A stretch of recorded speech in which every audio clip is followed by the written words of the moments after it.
Hello hello hello hello hello everyone, कैसे आप सब लोग। Welcome to NCERT master class. तो आज हम शुरू करने जा रहे हैं reading and exchange of guesses की लास्ट पार्ट, जो कि हम आज पढ़ेंगे। तो टुडेज टॉपिक इज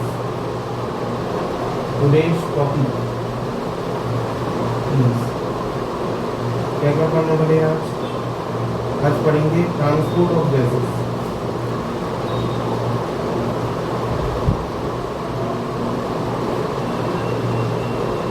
दो नंबर हम पढ़ेंगे न्यूरल एंड केमिकल कंट्रोल और रेगुलेशन ऑफ ब्रीथिंग।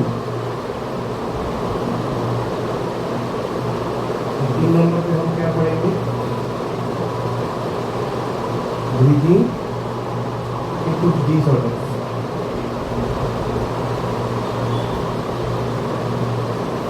तो ये हम पढ़ेंगे आज, transport of gases, neural and chemical regulation of breathing and breathing disorder.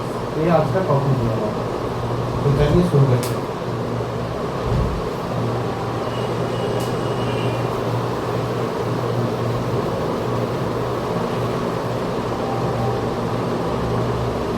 सबसे पहले हम बात करते हैं ट्रांसपोर्ट ऑफ ऑक्सीजन।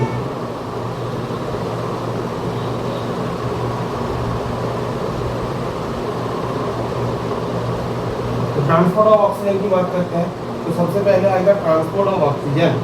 तो ट्रांसपोर्ट ऑफ ऑक्सीजन हम कैसे बताएंगे ट्रांसपोर्ट ऑफ ऑक्सीजन। तो ऑक्सीजन जो ट्रांसपोर्ट होता है वो ज़्यादातर आरबीसी के थ्रू होता है, यानी कि हीमोग्लोबिन के थ्रू होता है। कैसे देखो, जो ऑक्सीजन है वो 97% ट्रांसपोर्ट होता है वाया हीमोग्लोबिन, या फिर ऐसे भी बोल दो आरबीसी। क्यों? क्योंकि आरबीसी में ही तो हीमोग्लोबिन प्रेजेंट होता है, और 97% ऑक्सीजन वाया हीमोग्लोबिन ट्रांसपोर्ट होता है। और जो बाकी रिमेनिंग 3%, लगभग 2 से 3% जो ऑक्सीजन होता है वो डिसॉल्व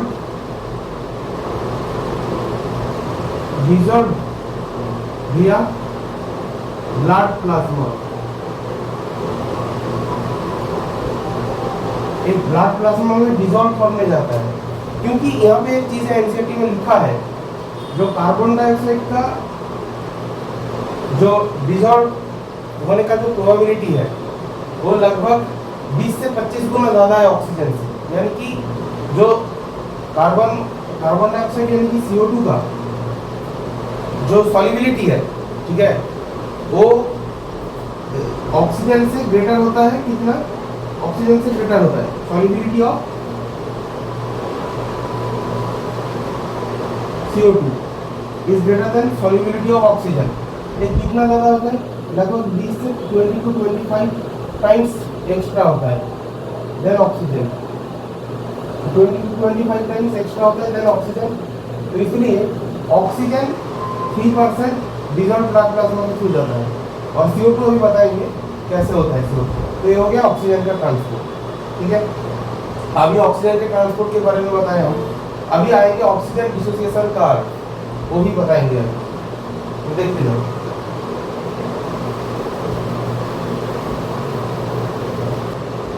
हीमोग्लोबिन विथ ऑक्सीजन, ठीक है, इस तरह।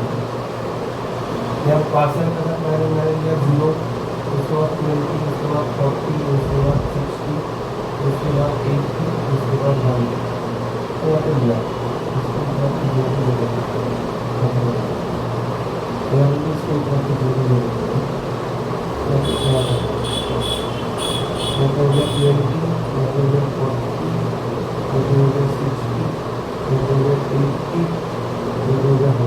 बस।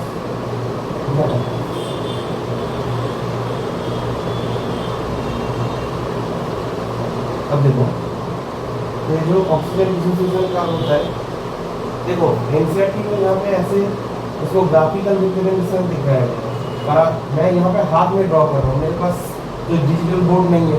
अगर डिजिटल बोर्ड होता मैं स्क्रीनशॉट लेके इसको यहाँ पे कॉपी पेस्ट कर देता, तो यहाँ पे मेरे पास सिस्टम इतना अच्छा नहीं है, तो मैं हाथ में ही ड्रॉ करके दिखाता हूँ। ठीक है, तो इसको देखो, ये सिग्मॉइड कार्ड बनता है, ऐसा ए शेप बनता है। यहाँ पे जो 100% होता है ना, इसमें पूरा का पूरा सैचुरेट हो जाता है, ये पूरा का पूरा सैचुरेट हो जाएगा इसमें। तो ऐसा कुछ बनेगा, ऐसा कुछ बनेगा, ऐसा बनता है सिग्मॉइड ए शेप बनता है। 100% फुल सैचुरेशन आ गया, इसी को बोलते हैं ऑक्सीजन डिसोसिएशन कार्ड। इसको क्या बोलते हैं भाई? इसको बोलते हैं ऑक्सीजन डिसोसिएशन कार्ड, इसको बोलते हैं ऑक्सीजन डिसोसिएशन कार्ड।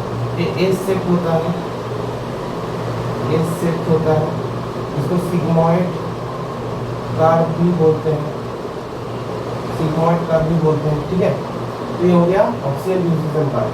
जो 0 था तब 0 है, 20% में 20% हुआ है, 20% के साथ 20 40 में ऐसा कुछ हुआ है। तो लगभग ये ऐसे करते करते ये ऐसा सिग्मॉइड से एस शेप कर्व बनता है, तो बोलते हैं ऑक्सीजन डिसोसिएशन कार्ड। अब एक बात आता है P50 वैल्यू, वो क्या होता है P50? देखो, जब यहाँ पे परसेंटेज सैचुरेशन इसका लगभग 50% का आएगा, यहाँ पे आएगा 50%, क्योंकि अगर 40 है, अगर 60 है, तो 50% यहाँ पे आएगा ना। तो 50% को यहाँ पे तुमने देखा कि 50% सैचुरेशन किस जगह पे हो रहा है, तो लगभग मेरे को देखा कि 50% सैचुरेशन सब इस जगह पे होगा, इस जगह पे। तो इसी को बोलते हैं P50 वैल्यू, यानी कि पार्शियल प्रेशर ऑफ ऑक्सीजन का वो वैल्यू जहाँ पे 50% हीमोग्लोबिन ऑक्सीजन के साथ सैचुरेट हो जाता है, इसको बोलते हैं P50 वैल्यू। ठीक है, ये याद रखना। अब ये जो सिग्मॉइड कार्व है, ये किसी भी डायरेक्शन में शिफ्ट हो सकता है, यानी ये राइट भी शिफ्ट हो सकता है, ये लेफ्ट भी शिफ्ट हो सकता है। कब राइट शिफ्ट होता है, कब लेफ्ट शिफ्ट होता है? देखो, ये जो सिग्मॉइड कार्व है, ये ऐसे भी हो सकता है और ये ऐसे भी हो सकता है।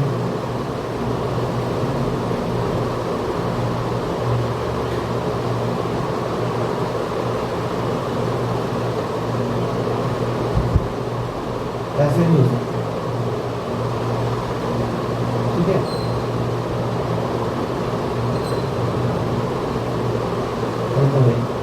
पर एक चीज याद रखना, परसेंटेज सैचुरेशन 100% के बाद और सैचुरेशन नहीं होगा।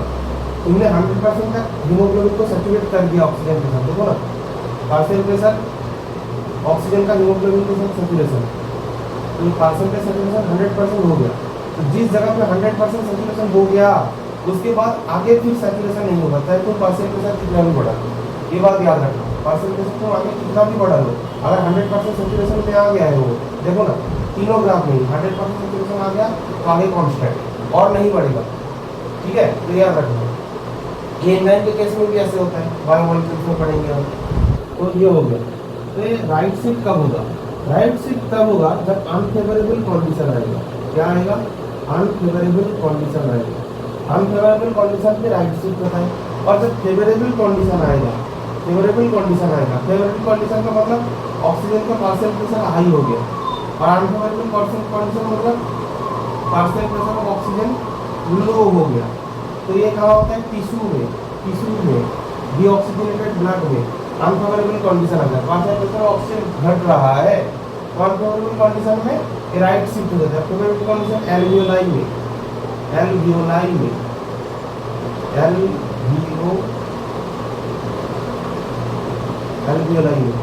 एल्वियोलाई में फेवरेबल कंडीशन बनता है, तो PO2 ज़्यादा होता है, तो उसके केस में लेफ्ट शिफ्ट होता है। ठीक है, अब ये लेफ्ट शिफ्ट राइट शिफ्ट कैसे होता है, इसको क्या बोलते हैं, बोर इफेक्ट क्या होता है।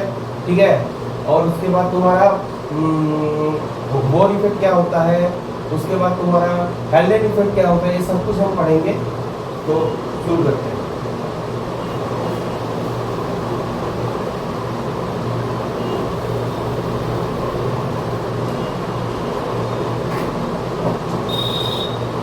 सबसे पहले आ जाओ बोर इफेक्ट में। बोर इफेक्ट, तो बोर इफेक्ट मतलब अनफेवरेबल कंडीशन को बुझाता है। जो अनफेवरेबल कंडीशन होता है ना, अनफेवरेबल कंडीशन, अनफेवरेबल कंडीशन को ये डिनोट करता है। अनफेवरेबल कंडीशन क्या हो गया, देखो तुम्हारा पार्शियल प्रेशर ऑफ CO2 बढ़ा, मतलब क्या, पार्शियल प्रेशर ऑफ ऑक्सीजन घटा, और जैसे ही पार्शियल प्रेशर ऑफ ऑक्सीजन बढ़ा, सॉरी CO2 बढ़ा, तो H प्लस आयन की कॉन्सेंट्रेशन बढ़ गया, H प्लस आयन की कॉन्सेंट्रेशन बढ़ गया, और जैसे ही H प्लस आयन की कॉन्सेंट्रेशन बढ़ा तो pH क्या हो गया, लो हो गया, pH घट जाएगा, और टेम्परेचर क्या हो जाएगा, टेम्परेचर जाएगा बढ़ गया, टेम्परेचर इंक्रीज करेगा, ठीक है। तो ये सब चीज़ें अनफेवरेबल कंडीशन के अंदर आता है, क्योंकि ये ऑक्सीजन का पार्शियल प्रेशर को डिक्रीज कर रहा है। ये कहाँ होता है, नियर द टिश्यू, ठीक है, डीऑक्सीजनेटेड ब्लड में ऐसा देखने को मिलता है, इसको बोलते हैं बोर इफेक्ट, ठीक है। तो ये हो गया बोर इफेक्ट, और इसी को बोर शब्द एक्सपेरिमेंट करके बताया था, ये हो गया बोर इफेक्ट, ठीक है। अनफेवरेबल कंडीशन में देखने को मिलता है। तो अनफेवरेबल कंडीशन होगा ये जो सिग्मोइड कार्ब है, ये राइट शिफ्ट होता है, carb right shift of carb, right shift होगा, कार्ब राइट में शिफ्ट करेगा। अगर फेवरेबल कंडीशन आए तो लेफ्ट में शिफ्ट करेगा। राइट शिफ्ट मतलब अनफेवरेबल कंडीशन, फेवरेबल कंडीशन मतलब लेफ्ट शिफ्ट, राइट शिफ्ट मतलब अनफेवरेबल, फेवरेबल मतलब लेफ्ट शिफ्ट, ठीक, ओके। तो ये हो गया राइट शिफ्ट मतलब अनफेवरेबल कंडीशन, हो गया बोर इफेक्ट। उसके बाद तुम्हारा आता है हेल्डेन इफेक्ट। हेल्डेन इफेक्ट क्या होता है, देखते जाओ। हेल्डेन इफेक्ट मतलब कुछ नहीं, बोर इफेक्ट को उल्टा होता है हेल्डेन इफेक्ट, ठीक है। जैसे कि तुमने मान लिया, जैसे देखो, जैसे हेल्डेन इफेक्ट क्या होता है, देखो हेल्डेन इफेक्ट मतलब PO2 ज़्यादा है, फेवरेबल कंडीशन है, तो PCO2 कम होगा, और जैसे PCO2 कम होगा तो उसके केस में क्या हो जाएगा, H प्लस आयन की कॉन्सेंट्रेशन डिक्रीज हो जाएगा, टेम्परेचर डिक्रीज हो जाएगा, टेम्परेचर भी डिक्रीज हो जाएगा, और pH क्या हो जाएगा, बढ़ जाएगा, एल्कालाइन कंडीशन आ जाएगा। ये कंडीशन को क्या बोलेंगे, alkaline condition, alkaline condition, alkaline condition आ गया। तो इस केस में इसको बोलेंगे फेवरेबल कंडीशन।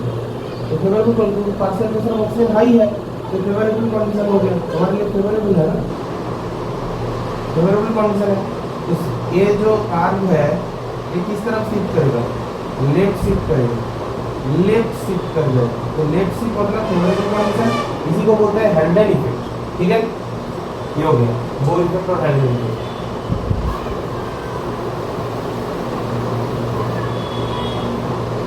उसके बाद आता है transport of CO2,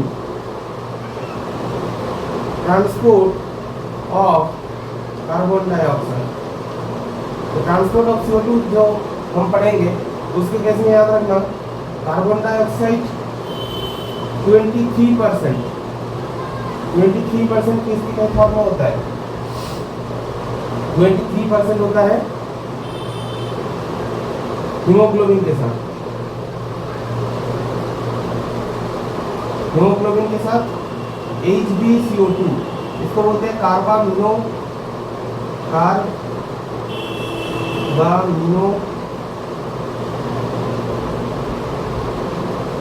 haemoglobin, carbamino haemoglobin, ठीक है। अगर HbCO हुआ, कार्बन मोनोऑक्साइड के साथ जुड़ा, तो इसको बोलेंगे कार्बोक्सी हीमोग्लोबिन, कार्बोक्सी हीमोग्लोबिन इसको बोलते हैं। और अगर ऑक्सीजन के साथ जुड़ा HbO2 तो इसको बोलते हैं कार्बामिनो हीमोग्लोबिन, इसको बोलते हैं कार्बोक्सी हीमोग्लोबिन, और इसको बोलते हैं ऑक्सी हीमोग्लोबिन। कार्बोक्सी हीमोग्लोबिन जब HbCO कार्बन मोनोऑक्साइड के साथ जुड़ा, ऑक्सी हीमोग्लोबिन मतलब ऑक्सीजन के साथ जुड़ा, और कार्बामिनो हीमोग्लोबिन मतलब CO2 के साथ जुड़ा, तो कार्बामिनो हीमोग्लोबिन होगा। तो 23% जो CO2 होता है वो कार्बामिनो हीमोग्लोबिन के फॉर्म में जाता है, ठीक है। 70% जो होता है वो बाइकार्बोनेट आयन के फॉर्म में जाता है, बाइकार्बोनेट के थ्रू ट्रांसपोर्ट होता है। और रिमेनिंग जो 7% है, देखो ना 7 और 70, 77 प्लस 22 तो हो गया 100। तो रिमेनिंग 7% ये जाता है डायरेक्ट प्लाज्मा के थ्रू। और मैंने बताया था कि कार्बन डाइऑक्साइड का जो सॉल्युबिलिटी है ऑक्सीजन से लगभग 20 to 25 टाइम्स एक्स्ट्रा होता है, और ये जो HCO3 माइनस होता है ये एक्चुअली तुम्हारा फॉर्मेशन होता है, HCO3 माइनस का फॉर्मेशन होता है कहाँ पे, आरबीसी के अंदर। इसका फॉर्मेशन होता है आरबीसी में, इसका फॉर्मेशन होता है आरबीसी में, और ये जो ट्रांसपोर्ट हो जाता है प्लाज्मा में, ट्रांसपोर्ट होकर आ जाता है प्लाज्मा में, और प्लाज्मा में सोडियम बाइकार्बोनेट NaHCO3 इसके फॉर्म में ट्रांसपोर्ट होता है, ध्यान रखना। तो बाइकार्बोनेट आयन का फॉर्मेशन होता है आरबीसी में, ठीक है, और बाइकार्बोनेट आयन का ट्रांसपोर्ट होता है वाया प्लाज्मा। तो एक्चुअली ये जो 77% है ये एक्चुअली प्लाज्मा के थ्रू ही जाता है, डायरेक्ट डिसॉल्व प्लाज्मा में जाता है 7%, और 70% बाइकार्बोनेट आयन के थ्रू जाता है। बाइकार्बोनेट आयन का फॉर्मेशन होता है आरबीसी के अंदर, और वो ट्रांसपोर्ट होकर चला जाता है प्लाज्मा में। तो एक्चुअली डिसॉल्व प्लाज्मा में सोडियम बाइकार्बोनेट के फॉर्म में जाता है। तो टोटल प्लाज्मा के थ्रू कितना गया 77%, डिसॉल्व प्लाज्मा के थ्रू कितना गया 7%, ओनली बाइकार्बोनेट आयन के फॉर्म में कितना गया 7%, और हीमोग्लोबिन के फॉर्म में या फिर आरबीसी के फॉर्म में गया 23%। ये हो गया ट्रांसपोर्ट ऑफ CO2। अब पूरा डिटेल मैकेनिज्म हम देखेंगे कैसे लोडिंग होता है CO2 का, कैसे अनलोडिंग होता है, सब कुछ देखेंगे, ठीक है।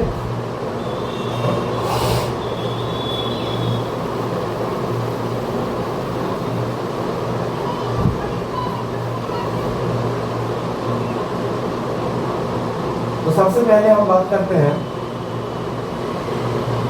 Loading of CO2।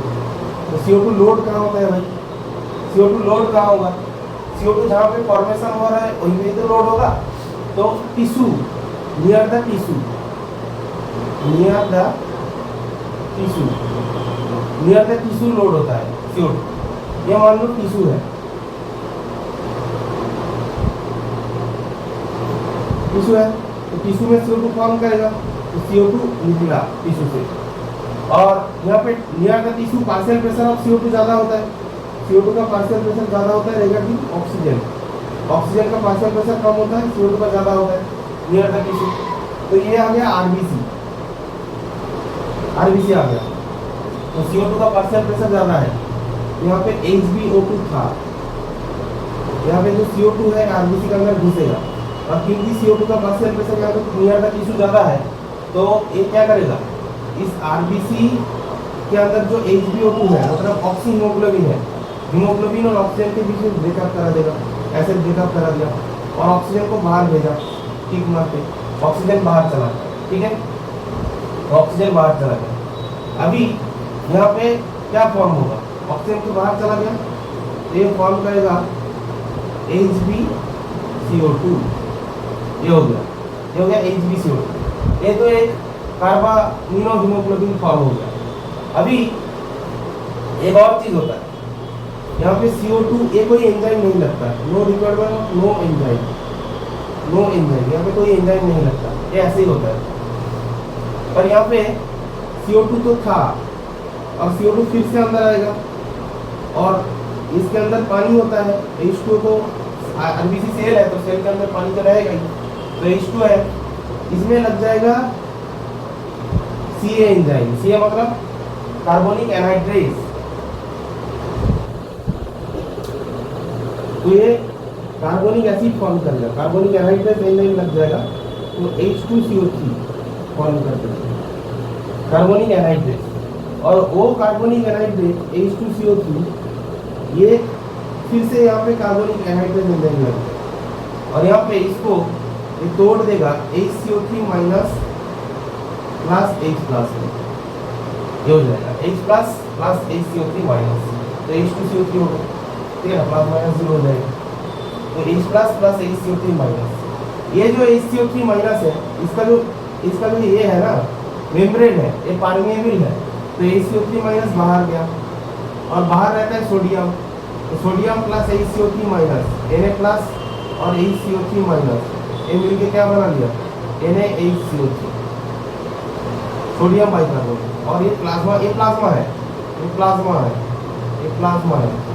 प्लाज्मा के थ्रू ट्रांसपोर्ट हो गया, डायरेक्ट डिसॉल्व प्लाज्मा में नहीं, पर भाया सोडियम बाइकार्बोनेट मतलब बाइकार्बोनेट आयन की फॉर्म में, पर जाएगा प्लाज्मा में। तो फॉर्मेशन कहाँ हो रहा है HCO3 का, HCO3 बाइकार्बोनेट आयन का फॉर्मेशन हो रहा है इन आरबीसी, और ट्रांसपोर्ट हो रहा है इन प्लाज्मा या फिर थ्रू प्लाज्मा, ऐसे बोलते हैं।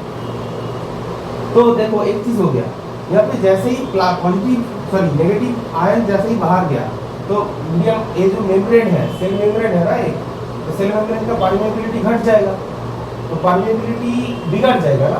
परमेबिलिटी को मेंटेन करने के लिए यहाँ पे बाहर रहता है Cl माइनस, तो Cl माइनस यहाँ पे अंदर आएगा, इसको बोलते हैं क्लोराइड सीट। क्लोराइड सीट, इस क्लोराइड सीट को हैम्बर्गर फेनोमेना भी बोलते हैं। हैम्बर्गर फेनोमेना, हैम्बर्गर फेनोमेना भी बोलते हैं इसको क्लोराइड सीट बोलते हैं। तो क्लोरीन अंदर आया, H3 बाहर गया। अब देखो यहाँ पे एक चीज हुआ, ये जो H+ आयन है, H+ आयन है, यहाँ पे H+ आयन अगर ज्यादा हो गया सेल के अंदर तो फिर दिक्कत है। तो फिर ये H+ आयन क्या करेगा, तो यहाँ पे काम आता है बफर की, तो हम थोड़ा डिटेल में बताते हैं। देखो यहाँ पे हो जाएगा, तो यहाँ पे जो इसी को बोल रहा हूँ मैं, ठीक है। यहाँ पे H+ आयन ज्यादा हो गया, बाकी सब सारे यहाँ पे चल रहा है, पर यहाँ पे H+ आयन को बोल रहा हूँ, तो H+ आयन ज्यादा हो गया, तो H+ आयन को बाहर निकालना है ना। तो यहाँ पे कोई सैक्रिफाइस करने वाला आएगा, HbO2 बोलेगा ऑक्सीजन, तो अभी फिलहाल के लिए चलेगा, तो ऑक्सीजन का ब्रेकअप हो जाएगा यही हीमोग्लोबिन के साथ। हीमोग्लोबिन के साथ ब्रेकअप हो जाएगा तो ऑक्सीजन बाहर चला जाएगा और यहाँ पे HB बन जाएगा, तो ऑक्सीजन बाहर चला गया, हीमोग्लोबिन के साथ ब्रेकअप हो गया और HB बन गया। यहाँ पे हीमोग्लोबिन याद रखना एक्ट एज बफर। बफर का मतलब क्या है, बफर का मतलब ऐसा चीज जो पीएच को मेंटेन करके रखता है। तो जो हीमोग्लोबिन है H+ आयन का कॉन्सेंट्रेशन को घटा रहा है, HB बना रहा है, एक एसिड होता है, ठीक है। तो ये एक्ट पर उतना स्ट्रॉन्ग एसिड नहीं होता, ये एक्ट एज बफर, पीएच को मेंटेन कर रहा है।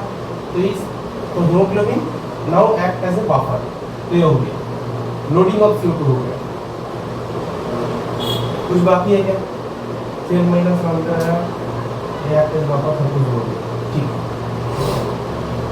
ठीक। अब अनलोडिंग ऑफ CO2 या फिर लोडिंग ऑफ ऑक्सीजन,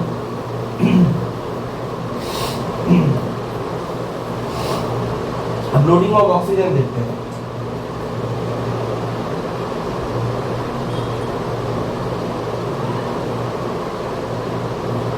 अब लोडिंग ऑफ ऑक्सीजन देखते हैं, यहाँ पे क्या हो जाएगा, यहाँ पे RBC है, ठीक है। यहाँ पे पार्शियल प्रेशर एक यहाँ पे होता है नियर एल्वियोलाई या फिर इनसाइड एल्वियोलाई, नियर एल्वियोलाई, ये एल्वियोलाई में ही होता है, एल्वियोलाई में ही होता है, ठीक है। तो पार्शियल प्रेशर ऑफ ऑक्सीजन यहाँ पे हायर है regarding partial pressure of CO2 या फिर लो है, इससे पार्शियल प्रेशर ऑफ ऑक्सीजन ज़्यादा है।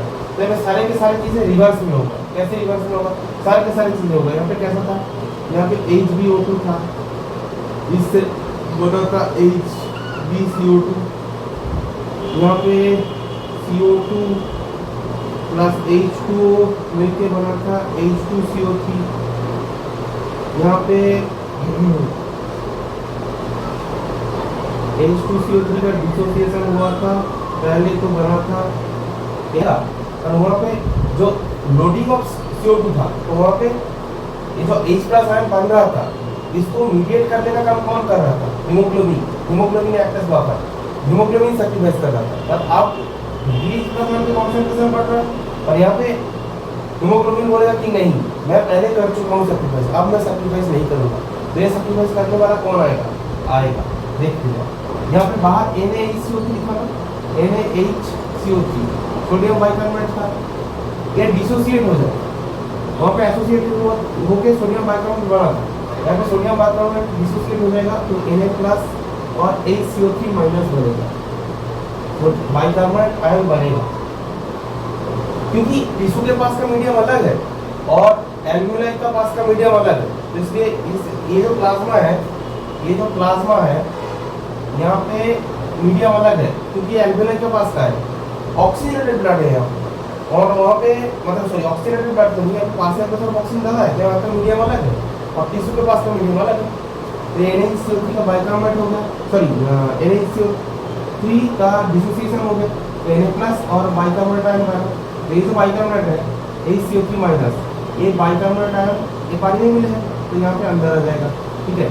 और ए ही H+ को लेके H2CO3 बना देगा, रिवर्स मैकेनिज्म में चलेगा, तो ये हो जाएगा ऐसे with the help of enzyme carbonic anhydrase, ठीक है। यहाँ पे HCO3- बफर का काम किया, यहाँ पे बफर का काम कौन करेगा, BOFFER। यहाँ पे बफर का काम कौन कर रहा है, बाइकार्बोनेट आयन, यहाँ पे बाइकार्बोनेट आयन खुद बफर का काम कर रहा है, ठीक है। और यहाँ पे देखो यहाँ पे ये HHB का डिसोसिएशन होके H2 ऑक्सीजन बाहर था, तो ऑक्सीजन अंदर आ जाएगा यहाँ पे और हीमोग्लोबिन के साथ एसोसिएट कर जाएगा, इसका HHB का डिसोसिएशन हो जाएगा, है ना, HHB का डिसोसिएशन हो जाएगा। हाँ, तो HHB का डिसोसिएशन हो जाता है, H+ बढ़ गया ना, H+ बढ़ जाएगा तो यहाँ पे जाएगा और उसी बढ़ा हुआ H+ को HCO3 लेके फिर H2CO3 बना देगा। यहाँ पे ऑक्सीजन अंदर आएगा तो ऑक्सीजन के साथ हीमोग्लोबिन का बंद हो जाएगा, ऑक्सीमोग्लोबिन बन जाएगा, H2 बन जाएगा, रिवर्स मैकेनिज्म में चल रहा है, ठीक है। तो ये हो गया और H2CO3 बना, H2CO3 का फिर हो जाएगा डिसोसिएशन, यहाँ पे सब कुछ डिसोसिएशन में चल रहा है। यहाँ पे भी लगेगा कार्बोनिक एनाहाइड्रेज, CO2 और H2 बना देगा, ठीक है। और यहाँ पे HbCO2 बना था, HbCO2 का भी हो जाएगा डिसोसिएशन, यहाँ पे इनका ब्रेकडाउन हो जाएगा क्योंकि यहाँ पे ऑक्सीजन का है तो ऑक्सीजन अंदर आएगा और यहाँ पे इनको आप ब्रेकडाउन करवा देंगे, यहाँ पे नो एंजाइम, यहाँ पे कोई एंजाइम नहीं लगता, ठीक है। तो HbO2 बन जाएगा, कार्बोक्सीमोग्लोबिन, सॉरी कार्बोक्सीमोग्लोबिन नहीं, ऑक्सीमोग्लोबिन बन जाएगा, ठीक है। तो ऐसा होता है। पर यहाँ पे एक चीज़ ध्यान रखना, यहाँ पे परमेबिलिटी को मेंटेन करने के लिए Cl- अंदर आया था, पर अभी Cl- बाहर जाएगा। वहाँ पे HCl3- बाहर गया था तो Cl अंदर आया था, यहाँ पे HCl3 अंदर आ रहा है तो Cl बाहर जाएगा। इसको बोलते हैं रिवर्स क्लोराइड शिफ्ट, पर इसको हैमबर्गर फिनोमेना नहीं बोलते, इसको जस्ट बोलते हैं रिवर्स क्लोराइड शिफ्ट। तो क्लोराइड शिफ्ट था, ये हो गया रिवर्स क्लोराइड शिफ्ट, ठीक। तो ये हो गया unloading of CO2, loading of CO2, unloading of CO2 बता दिया, कैसे CO2 का ट्रांसपोर्ट होता है, कैसे ऑक्सीजन का ट्रांसपोर्ट होता है, सब कुछ बता दिया, ठीक है, ठीक है।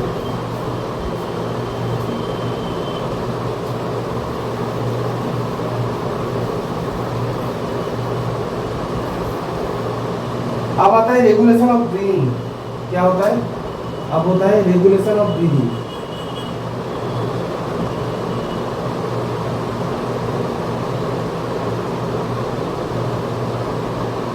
Regulation of breathing, regulation of breathing में दो चीज आता है, एक होता है जो नॉर्मल ब्रेन से थ्रू जैसे रेगुलेशन होता है नया ब्रेन, और एक होता है केमिकल रेगुलेशन, एक होता है केमिकल रेगुलेशन। तो दोनों रेगुलेशन आप पढ़ेंगे, ब्रेन या फिर इसको बोलते हैं न्यूरल कंट्रोल कैसे होता है, और एक होता है केमिकल रेगुलेशन।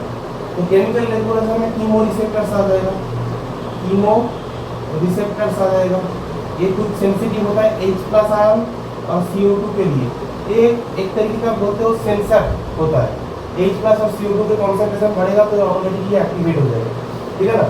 तो ये केमिकल रिसेप्टर्स आ गए, और ब्रेन और न्यूरल के फॉर्म में कैसे होते हैं अभी बताएंगे, ठीक है। तो सबसे पहले हम बात करते हैं मेडुला ऑब्लांगेटा। तो जो मेडुला ऑब्लांगेटा है ना, इसको बोलते हैं respiratory breathing centre, respiratory breathing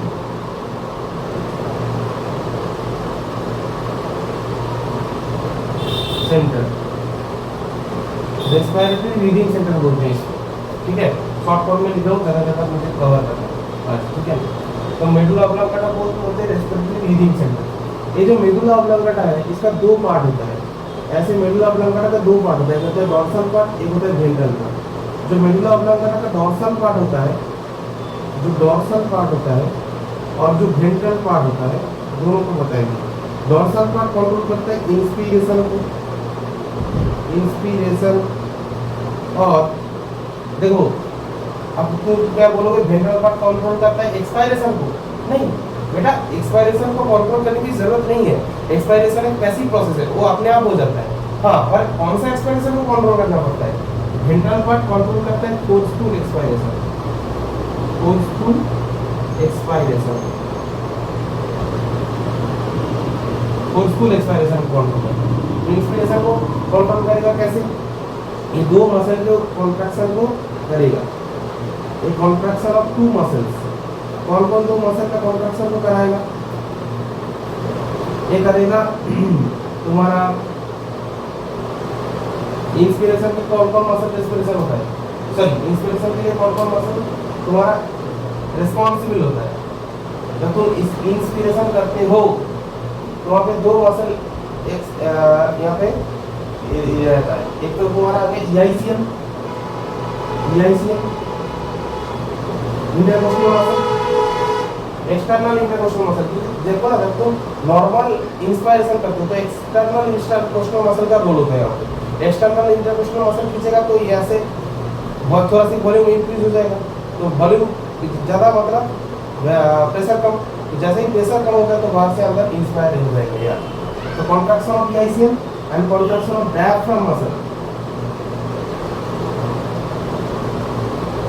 diaphragm muscle और ईआईसीएम के अंदर कॉन्ट्रैक्शन करवाएगा तो इंस्पायरेशन हो जाएगा, ठीक है। और वेंट्रल पार्ट जो है फोर्सफुल एक्सपायरेशन के रिस्पॉन्सिबल है, ये किसका कॉन्ट्रैक्शन करवाएगा? एक कॉन्ट्रैक्शन करवाएगा आईआईसीएम का, इंटरनल इंटरकोस्टल मसल, और abdominal muscle, abdominal muscle, abdominal muscle, abdominal, abdominal muscle और आईआईसीएम। देखो इंटरनल इंटरकोस्टल मसल कॉन्ट्रैक्ट किया और ज्यादा कॉन्ट्रैक्ट किया तो अंदर के अंदर आ गया, फोर्सफुली एक्सपायर हो रहा है, और एब्डोमिनल मसल ऐसे फोर्सफुली एक्सपायर कर दिया, ठीक है। तो मेडुला ऑब्लोंगेटा हो गया। तो पॉन्स को बोलते हैं न्यूरोटैक्सिक सेंटर। अब पॉन्स को न्यूरोटैक्सिक सेंटर क्यों बोलते हैं? क्योंकि पॉन्स स्विच ऑफ करने का काम करता है, स्विच ऑफ करता है, स्विच ऑफ करता है किसको? इंस्पायरेशन, इंस्पायरेशन को स्विच ऑफ करता है। अभी करना जरूरी है क्या? हाँ बिल्कुल जरूरी है। इंस्पायरेशन को स्विच ऑफ करेगा तभी तो तुम नॉर्मली इंस्पायर कर पाओगे। देखिए जैसे तुमने इंस्पायर तो करते ही नहीं रहते, ऐसा तो नहीं होता कि तुम इंस्पायर कर रहे हो करते ही रह रहे हो, ऐसा तो नहीं होता ना। इंस्पायर किया फिर expiration, inspire expiration, inspiration expiration, एक टाइम के बाद तुम एक्सपायर भी करते हो ना, तो स्विच ऑफ करना बहुत जरूरी है, तभी तो तुम एक्सपायर कर पाओगे। तो इसको बोलते हैं पॉन्स। पॉन्स होता है न्यूरोटैक्सिक, स्विच ऑफ करने का काम करता है इंस्पायरेशन को। अगर पॉन्स हाइपर एक्टिव हो गया अगर पॉन्स हाइपर एक्टिव हो गया तो क्या कर देगा? इंस्पायरेशन तुरंत सिग्नल भेजेगा किसको? मेडुला ऑब्लोंगेटा को, मेडुला ऑब्लोंगेटा को सिग्नल भेजेगा। जैसे ये मेडुला ऑब्लोंगेटा को सिग्नल भेजेगा मेडुला ऑब्लोंगेटा तुरंत क्या कर देगा? स्विच ऑफ कर देगा इंस्पायरेशन को। तब आप क्या करोगे? जब तुम्हारा इंस्पायरेशन नहीं होगा पर तुम चाहोगे इंस्पायरेशन हो, तो इसके लिए तुम्हारा रेट ऑफ ब्रीदिंग बढ़ जाएगा, मतलब ड्यूरेशन कम हो गया तो रेट ऑफ ब्रीदिंग बढ़ जाएगा। जब ड्यूरेशन ज्यादा था तब रेट ऑफ ब्रीदिंग कम था, पर जब ड्यूरेशन ही कम हो रहा है इंस्पायरेशन का तो रेट ऑफ ब्रीदिंग बढ़ जाएगा। तब जैसे तुम हर मिनट में 12 से 16 बार इंस्पायरेशन करते थे, उसके टाइम में तुम ब्रीदिंग करते थे, वैसे ही तुम्हारा ब्रीदिंग रेट बढ़ जाएगा, मतलब तुम ज़्यादा ब्रीदिंग करने लगते हो, ऐसे ऐसे करने लग जाओगे, ठीक है ना। तो ये हाइपर हो गया तो रेट ऑफ ब्रीदिंग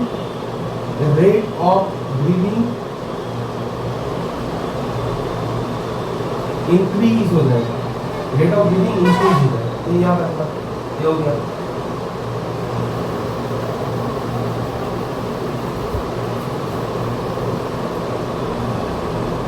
उसके बाद बात करते हैं केमिकल चीजों। तो केमिकल चीजों के लिए कीमो रिसेप्टर आता है, कीमो रिसेप्टर। तो कीमो रिसेप्टर दो तरीके का होता है, एक होता है सेंट्रल और एक होता है पेरिफेरल।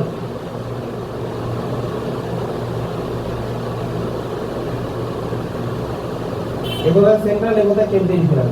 सेंट्रल कीमो रिसेप्टर का होता है ब्रेन में होता है सेंट्रल कीमो रिसेप्टर, और पेरिफेरल कीमो रिसेप्टर का होता है ब्लड में होता है पेरिफेरल कीमो रिसेप्टर, ठीक है। तो ब्रेन में एक दो चीज के लिए सेंसिटिव होता है, एक होता है H+ और एक होता है CO2। तो ब्रेन में अगर H+ का लेवल बढ़ गया तो H+ का लेवल नहीं बढ़ेगा, तो H+ और CO2 ये दोनों के लिए रिस्पॉन्सिबल होता है। ब्रेन में H+ का लेवल नहीं बढ़ेगा, मैंने गलती से बोले, H+ और CO2 ये दोनों के लिए रिस्पॉन्सिबल होता है। तो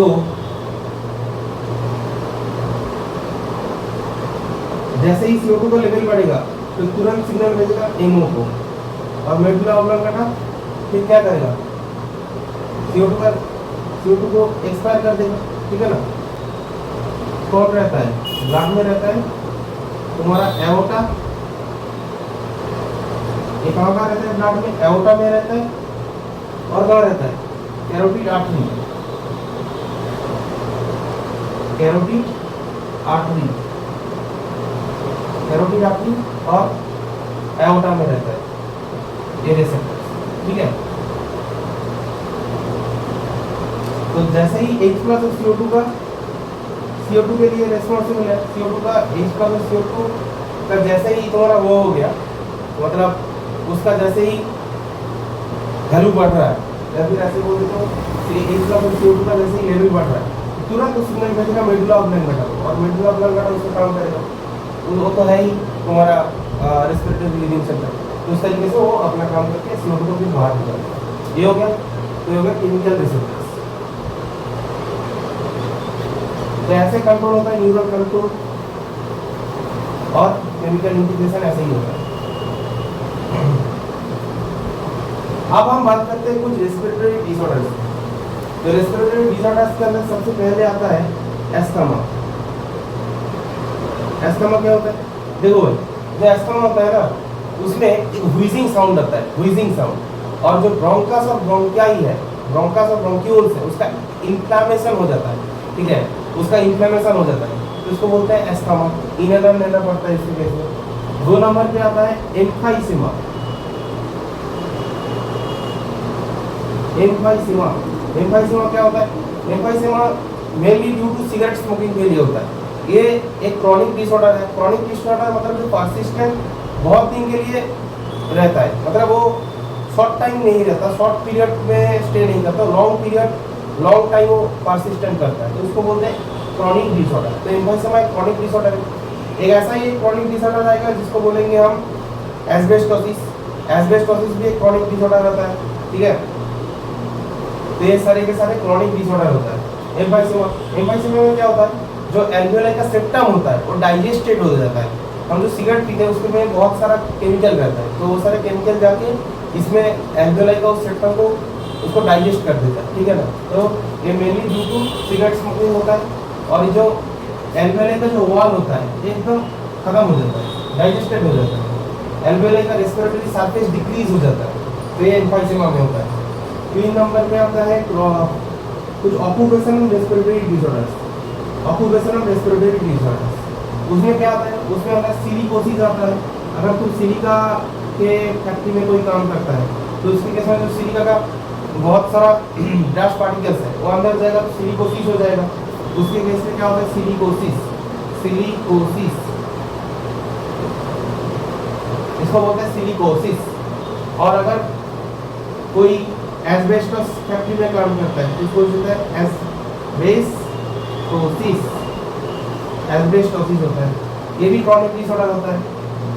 यहाँ पे एक्चुअली क्या होता है, यहाँ पे जो ग्लास फैक्ट्री में काम करते हैं उनको सिलिकोसिस होने का प्रोबेबिलिटी ज़्यादा रहता है। यहाँ पे एक्चुअली होता क्या है, ये जो fibrous tissue, proliferation of fibrous tissue होता है, पर यहाँ पे ये कहाँ होता है, ये एल्वियोलाई में ही होता है। Proliferation of fibrous tissue in alveoli, alveoli में प्रोलिफरेशन होता है फाइब्रस टिश्यू का, यानी कि कौन सा फाइब्रस टिश्यू, कोलेजन फाइबर का, कोलेजन फाइबर का वहाँ पे डिपोजिशन हो जाता है। तो ये होता है ऑक्यूपेशनल रेस्पिरेटरी डिसऑर्डर। बस विधि और एक्शन। तो ये सारे जो डिसऑर्डर है, एस्थमा, एम्फाइसेमा, ये सब हमने बता दिया। और अभी लास्ट में बताया ऑक्यूपेशनल रेस्पिरेटरी डिसऑर्डर। तो ऑक्यूपेशनल रेस्पिरेटरी डिसऑर्डर्स में हमने बोला सिलिकोसिस, सिलिका फैक्ट्री में काम करेगा, एस्बेस्टोसिस, एस्बेस्टोस काम करेगा। तो जनरली हम इनको बोलते हैं न्यूमोकोनियोसिस, ठीक है, याद रखना, न्यूमोकोनियोसिस,